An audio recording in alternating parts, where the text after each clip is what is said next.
Hello guys, welcome back to my channel. This is Nib TV again. Ngayon guys, itatry akong repair. Isa siyang ilaw na remote control. Pero hindi siya gumagana. So, checkin ko. Titignan ko kung ano yung sira niya. Pero bago tayo mag-umpisa, isa muna maikling intro.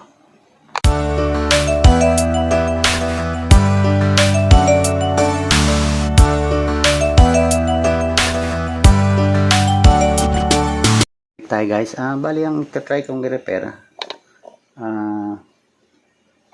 isa sang tinatawag na remote control terminal para sa ilaw or bombilya. Ito siya. Bali ang problema nito guys ay ayaw nang umilaw. Bali nung December pa to nata nasira. Pero tinanggal lang namin tapos pinalitan ng iba. May crack pa siya. Yan, bali ang duda namin dito, siguro nag-crack to dahil sa tindi ng vibration kasi New Year yun putukan. Sa garahe ito nakapwesto. Siguro sa vibration ng mga kisame. Nakalug-kalug siya kaya nagkaroon siya ng crack. Tapos tumigil na siya, hindi na sa milaw. So, tinanggalan muna namin to, pinalitan namin ng ibang receptacle na ganito rin. So, ito ang kanyang remote. Di-remote ito So, lahat naman ng kasamahan nito ay gumagana, ito lang hindi. So, test natin guys para malaman natin kung ano yung diferensya. Okay, so ito yung tester, light tester ko, dito na natin lagay. Parang may tumutunog. Ayun, may tumutunog. May natanggal yata sa loob lang ito Okay, i-test nga muna natin kung kumita ko ng tester guys. Yeah. Para malaman natin kung ano yung Ayan, ito. Yan dyan. Dapat ito meron. Ayun, meron naman. Itong sa gitna. Ayan, ang pinakagitna. Dito. Wala. Ayan guys, walang palo. So, maaring yan ang problema. Ayan. Isang palo. Okay, buksan na lang natin guys para makita natin. Okay. Test pala muna natin. Baka may ilaw pa to. Pero sabi nila hindi na raw gumagana, hindi na may ilaw Make sure lang natin.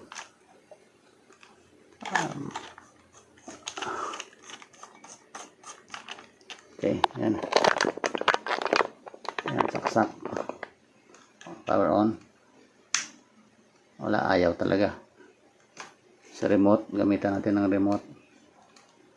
Ayaw.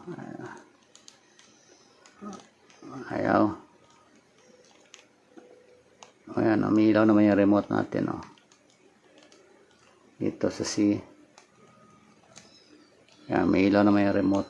D. Ayan, may ilaw rin. Okay.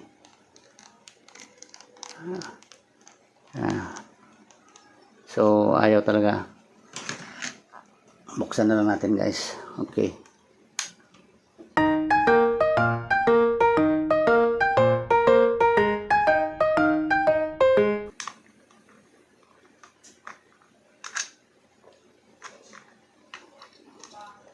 Ayun.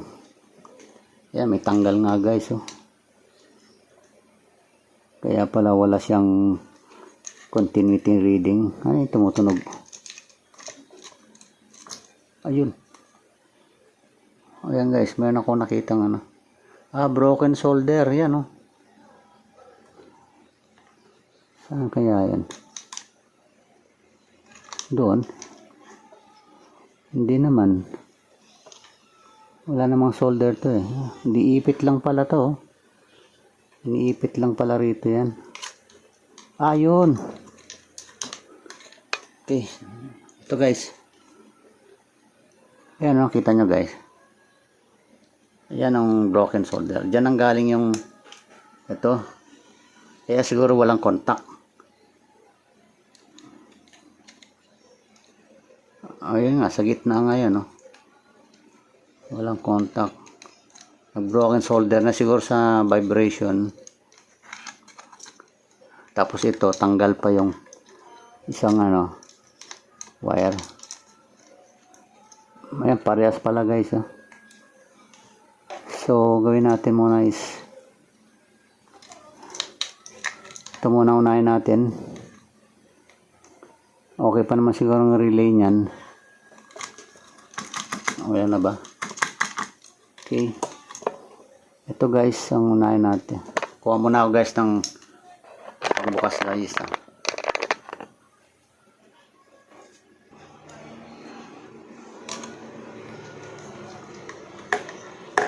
Ito yung natanggal. Loose solder na siya. Kumbaga sa hindi na umiipit yung tornilyo. Ayan, may tornilyo. Kaya siguro wala nang contact. Ayun, tanggal. Yan hindi ipit nga lang yan guys pala oh.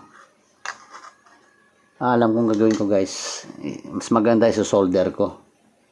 Para mas matibay. Kunin ko muna yung aking helping hand. Saka solder nga yan. Ayan. Mas maganda naka-solder eh. Nakaipit lang eh. Naka-screw lang siya eh. Okay, so unahin natin to. Pasok natin to doon.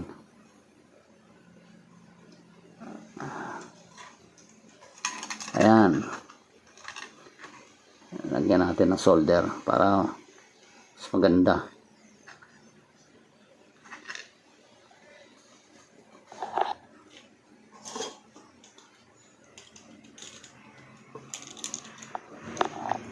Ayan, solderan natin guys.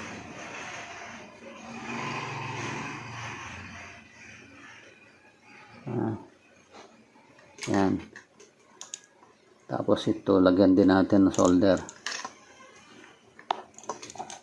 Para talagang kapit siya.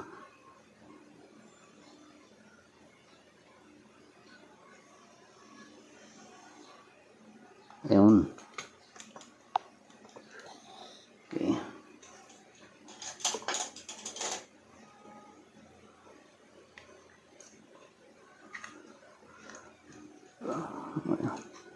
Pitin natin ito. Aray, mainit pa pala.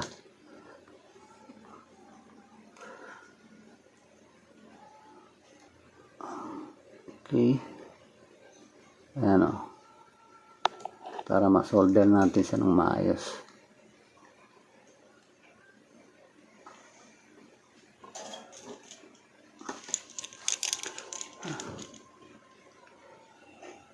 Sana lang ang diferensya. Sana walang piyesang sira.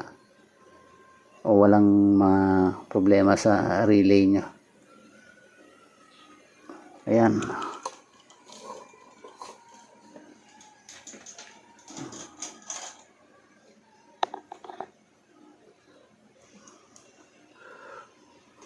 Balik natin.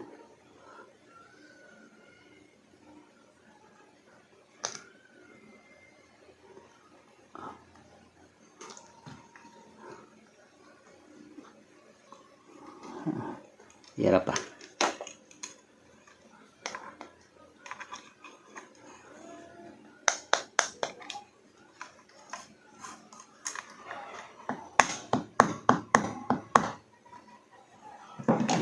Ayan. Okay. So, testing natin continuity kung okay na ba. Ito yung natanggal ka niya. Natin kung may continuity na. times 10.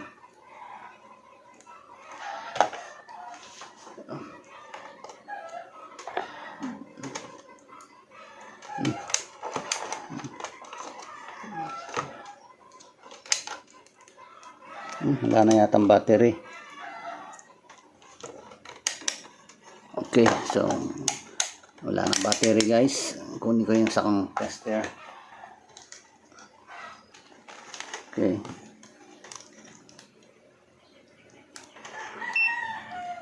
Kanina wala siyang continuity, ngayon try natin.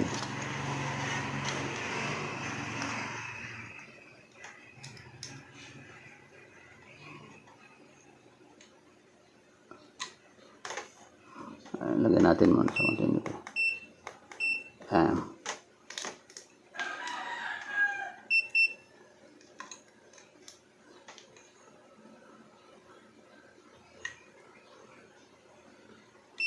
Ayun, meron na. Ayun. Okay na. Ayun dito sa body. Tsaka yung kuan. Okay.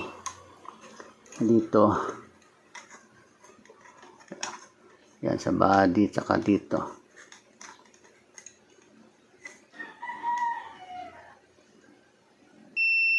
Okay. Yung gitna. Gitna tsaka gitna rin dito.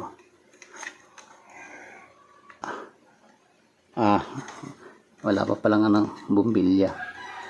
Kailangan may bumbilya kasi dadaan pa sa relay yan eh. Ito yung gitna na walang tunog. Yan, ito dadaan dito mo. Ito yung dadaan sa relay bago doon. So dagdagan ko ng hinang pala guys yung mga na broken ito yung broken solder na yan.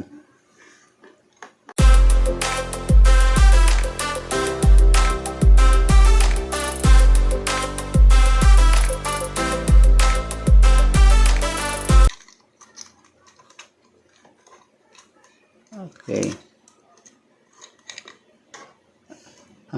Etong guys sa gitna, matetest lang natin to. Ito, ang gitna, tsaka yung gitna rito, matetest lang yan pag ginamitan na natin siya ng remote kasi dadaan pa sa guys ng relay. Ito yan, ito yung sa gitna. Dadaan pa ng relay. Bali dito connected yan sa may dito. Okay. Isara muna natin para makita natin kung okay na siya.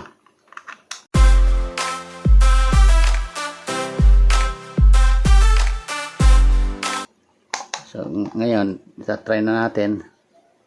Tingnan natin kung ito yung nakuha ko kanina. So tingnan natin kung may tunog. Oh, may tunog pa rin. Teka, kailangan walang tunog.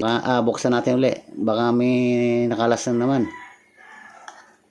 May tunog na naman Kala ko okay na.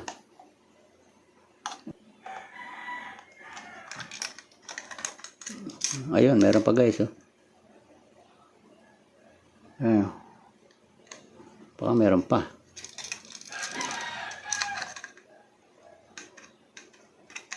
Wala na. Okay.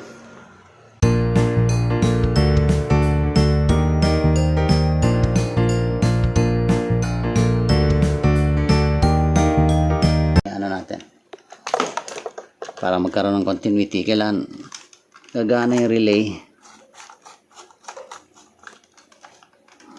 Okay. Bumbilya.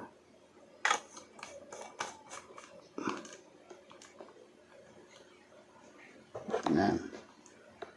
Ito guys, saksak na ulit. Ayan. Ayun. Gumana na guys. Ngayon, tingnan natin kung saan siya rito, anong letter siya. A, hindi. B, hindi. C. Ayun, sa C. Dito sa C.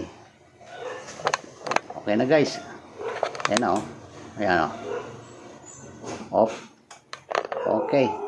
So, yun guys, na ayos natin ng actual. Kung nagustuhan nyo guys yung aking ginawang pag-repair ng actual, paki-like and share guys, and don't forget to subscribe to my channel, Nib TV, and also press the notification bell para ma-update kayo sa mga sunod ko pa mga video. Thanks for watching.